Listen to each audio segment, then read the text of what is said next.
Tingnan natin ang grade niyo. Wala ka pa? Okay. Numero 1 ka ulit kaya? Hindi ba sure? Dapat sure, ha?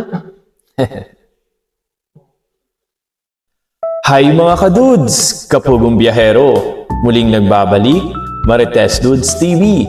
At kung bago ka lang sa channel na to, baka naman po pwede makahingi ng isang subscribe dyan, please. Aasahan ko yan, ha? Ngayon po ay panunuorin po natin at bibigyan natin ng reaksyon. Bagamat nakakalungkot po ang nangyari na, ay ganun po talaga at kailangan po magdesisyon ni Sir Paul Pugong Biyahero patungkol po dito. At alam ko po na napanood nyo na ito at bibigyan lang po natin ng reaction ang video na to. Huwag na po natin patagalin, simulan na natin. Pinabati ko rin ang lahat ng mga pibitin natin dyan, nationwide, dito po sa Luzon, Visayas, and Mindanao. At bago kami bumalik ng Negros, ay kailangan ma-check ko muna itong ating mga scholars. So, nag-aantay na lang po ng kanilang mga grade na may submit. Si Diana Rose ay okay naman po, si Baby and Tia ay naantay na lang natin mga grade nila na may submit.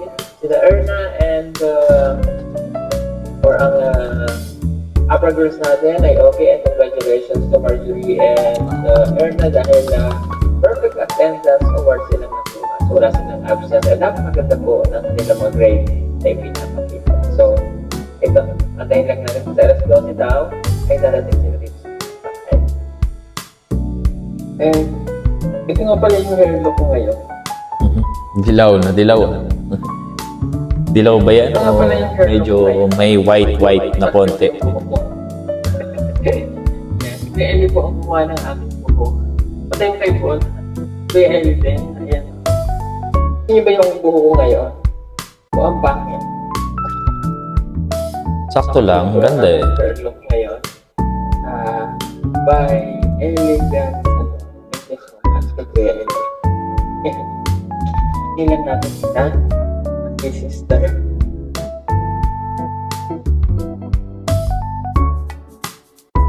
Daming yung ko.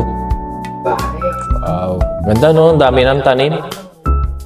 Hi, ate! May tao pala dito. Good morning! Wow, ang ganda na ng bahay lalo Ang Ganda. daming halaman Ganda ng tingnan. Oh?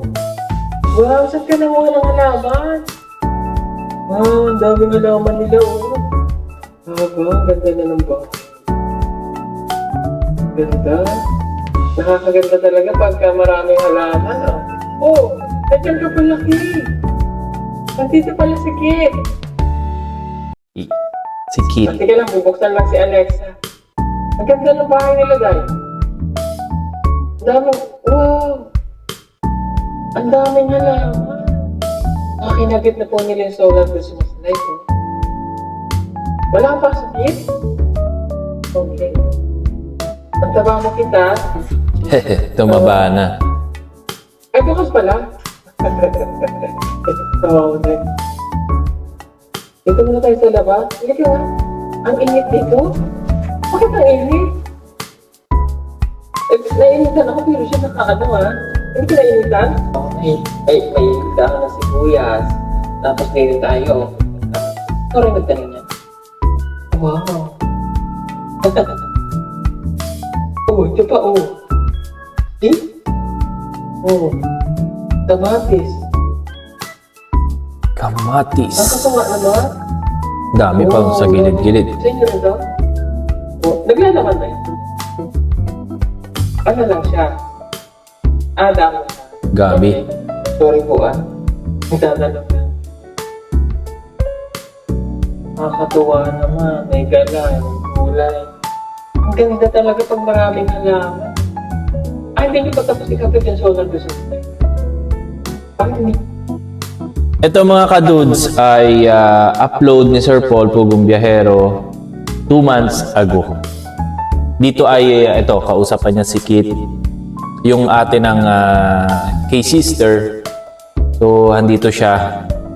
Siguro 2 months ago yun na, may ano na, may problema na nga patungkol po doon sa kanyang school na nasabi nga po na hindi nabayaran yung dapat bayaran.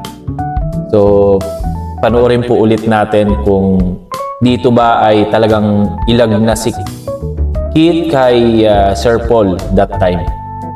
Or bumubuelo lang siya para sabihin yung totoo. Tapos, mahaba, no? Halika, pasok tayo. Kung may narating na sila. Alas 12. See? Ganda. Wow. Alam mo yung mga halaman niyo pang mayaman. Pang mayaman yung mga halaman niyo, ha? Oo. Ah, diba? Tuwan-tuwa ka sa pagka maraming nakikita ang halaman. Oo, ganda kaya tingnan yan sa paligid ng bahay. Lalo na pag magaganda yung bulaklak. Nagkabit po sila ng solar Christmas light. Ayan, tingnan nyo hanggang doon na yan. Ang haba, hindi na matapos. Last year ko pa ito binigay, di ba? Nailaw pa? Naman. Gusto nyo pong mag-avail ng solar Christmas light. Tingnan nyo to, 40 meters ang haba. Hanggang doon na yan eh. Hindi pa nila tapos. Haba. Ano dito nyo nilagay? Sa backboard. Hindi alam, bahay ko. Mag-avail kayo ito.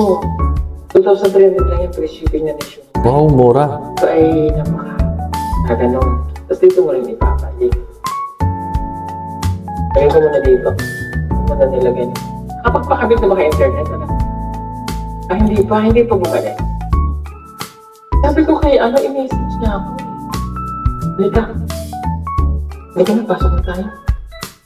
Tapos parang ikit dito sa inyo. Ang ikit talaga. Ang arte. Ang ganda talaga. Ang ganda ng mga halaman. Pangyayamanin. Ay, wow. Ay, ate. Kamusta? Maayos. Okay. After binuksan pa yung electric, yung helicopter, Pulang ako, ha? Ganda ng bahay. Linis. Legs nila ba? Opo. Halika, kamustahin nga kita? Ayan, si Kit po ay college ka, di ba? Kamusta ang pag-aaral? Papasok ka na pa?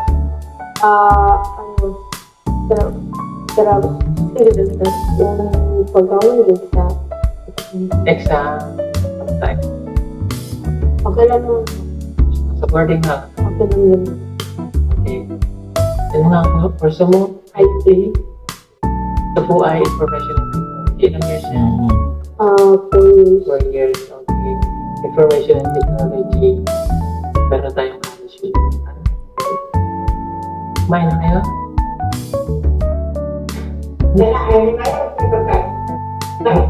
Ano ulam no?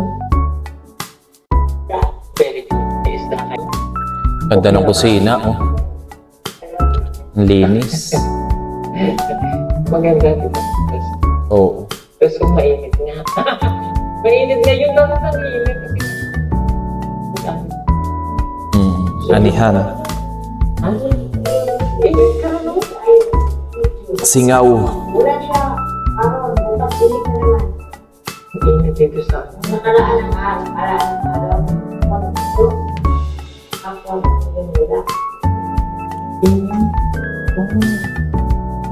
Kaya mas mabuting tumamay. Pero paggabi, Oo. mainit kayo. Hindi na. Doon lang lang. Ano eh. Hindi ako lang talagang. Hindi lang lang. Wala na kanila. Pagkakaan mo. Tinabunan ko lang. Tinabunan mo para hindi na maingay. Kasi pag may tubig yan, magtatambay sila doon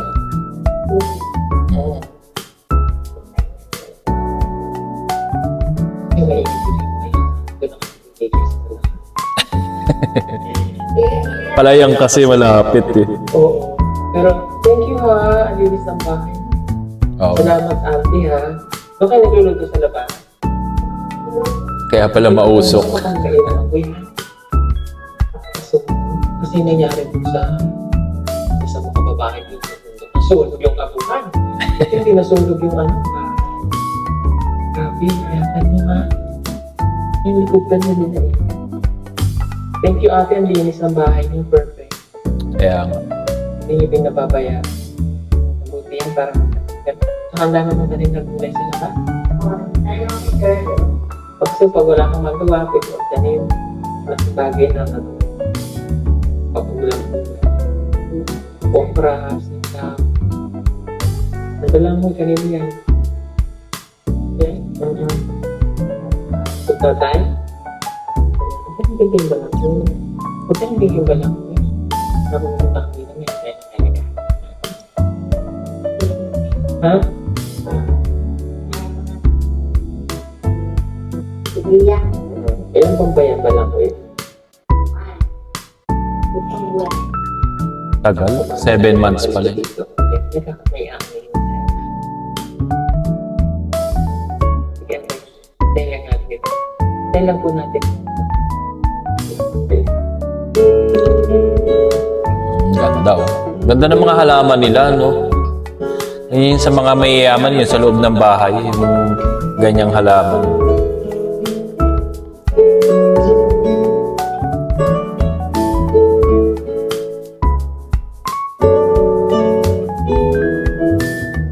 Linis, oh. Hello, oh, may NGC. Papackage pang kasabay. Wow. Yung kanilang sponsor may padalang box. Kay Tito Efren. Tito Efren.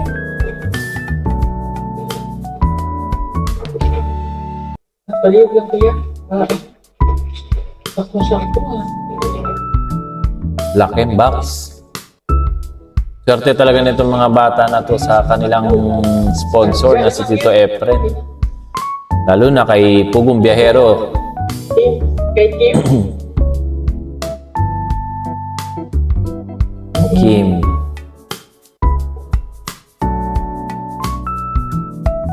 Ayan. Ang init, no? Init dito. Masingaw ngayon siguro. Nung time na yan. Thank you po. Salamat. Sakto. Dumating yung progress dito, Efren. Kaya, Oh, laki. check lang natin mamaya. Ayun. Ito pa. Efren. Sakto nandito tayo. Dumating. Ito, Efren, nandito na yung package mo po. Sakto, no? Okay. Oo, dahil. Wala, para doon. Sakto. From Tito Efren. Akali kayo? Hindi. Upo kayo dito. Papasok na kayo? Anong oras? Diba? Sige. Sorry, na-istorbo natin. Okay.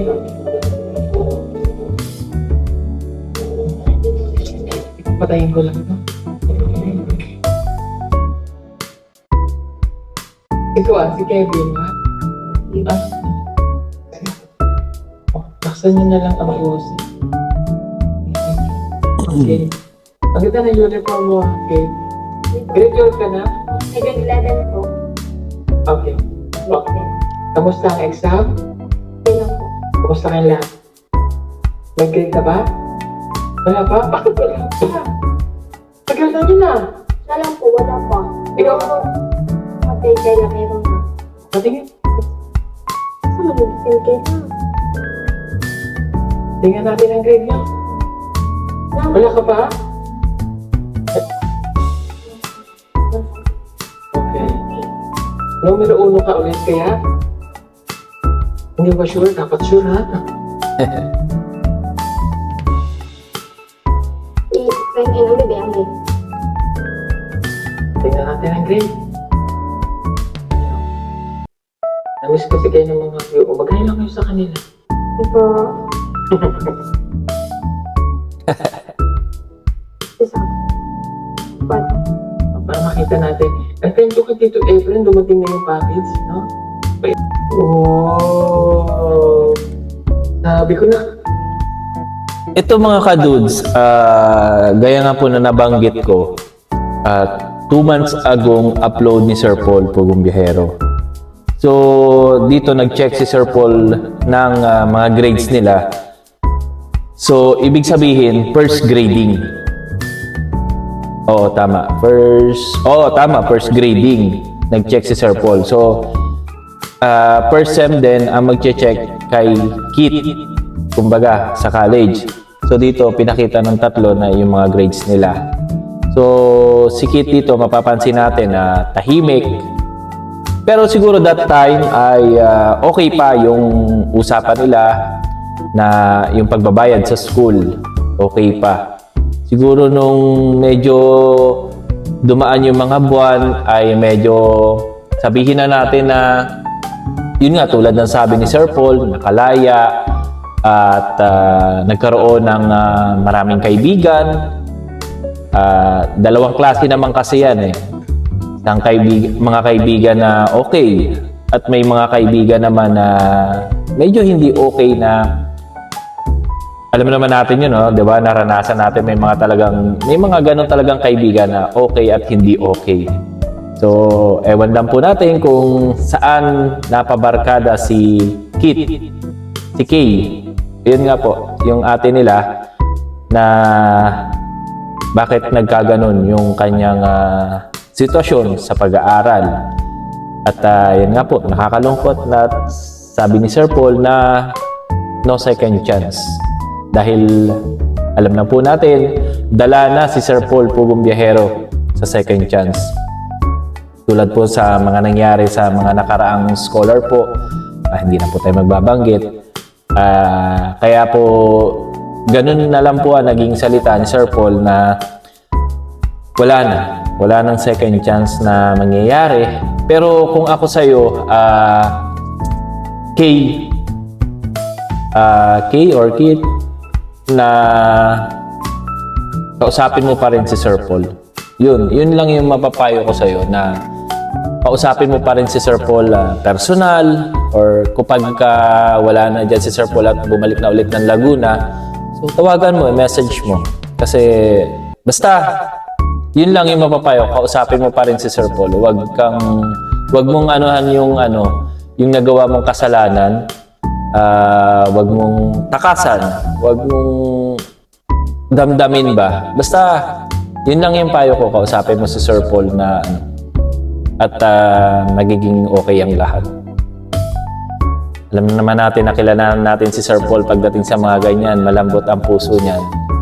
Pero syempre, yung decision pa rin niya. Pero basta payo ko sa'yo, kausapin mo pa rin talaga. Mas maigi kung personal at sana these days, maabutan mo pa siya dyan sa Davao hanggat hindi pa siya nakakabalik ng Laguna para at least magkausap kayong dalawa, kayong magtitita kung ano talaga yung dahilan kung bakit nagkaganon.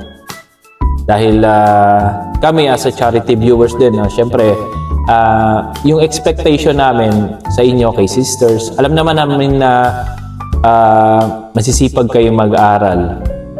Siguro, yun nga, nadala lang siya ng barkada, kaya ganun yung nangyari. Or may mga iba pang dahilan. So, hindi pa po natin alam dahil si Kita magsasabi niyan. Siya mismo ang nakakaalam kung ano yung totoong dahilan niya, bakit nagkaganon. So, kung i-vlog man ni Sir Paul yung pag-uusap nila at makapag-usap man sila ni Sir Paul Pugumbiyahero, sana maging okay ang lahat.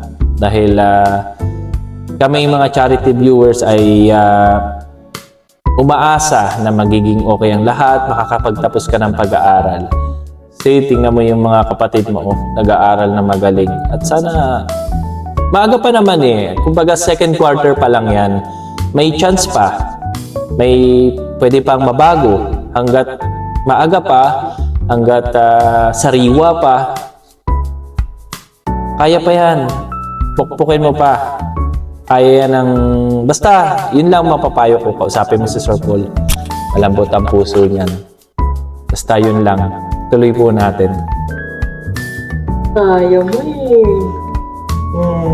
Inilabutan ako sa grade niya. So, wala na po siyang rate of 7. At magaganda po ang grade niya. Ang average niya ay 87.58. Yay! Ayan, mga kadudes, abangan po natin. Meron pang magiging upload niyan si Sir Paul Pugong Biyahero. At yun nga po, sakto yan, yung box na yan ay galing kay Tito Efren. Maraming salamat po sa big sponsor ng K-Sister, kay Tito Efren po. Maraming salamat po sa tulong nyo sa mga bata. At yun nga po, ayan, napapansin natin, medyo tahimik dyan si Kay. So, may something na. That time siguro. At abangan po natin, magbibigay po ulit tayo ng reaction dun sa susunod na vlog ni Sir Paul na yun nga, dahil nga dun sa issue. At abangan po natin. Sigurado ako kung magpapang-abot sila, mag-uusap yan. Pero nabanggit ni Sir Paul na pwede naman siyang kausapin na off-cam or kung gusto niyang i-video, nasa kay Kay naman po yun. So, abangan na lang po natin yung mga kadudes. At muli po, advance Merry Christmas and advance Happy New Year po sa inyong lahat, sa ating lahat. At dito muna po tayo. Hanggang dito muna po yung ating reaction. Kita-kita po ulit sa susunod. Maraming salamat po. This is Marites Dudes TV. Hanggang sa muli. Bye-bye!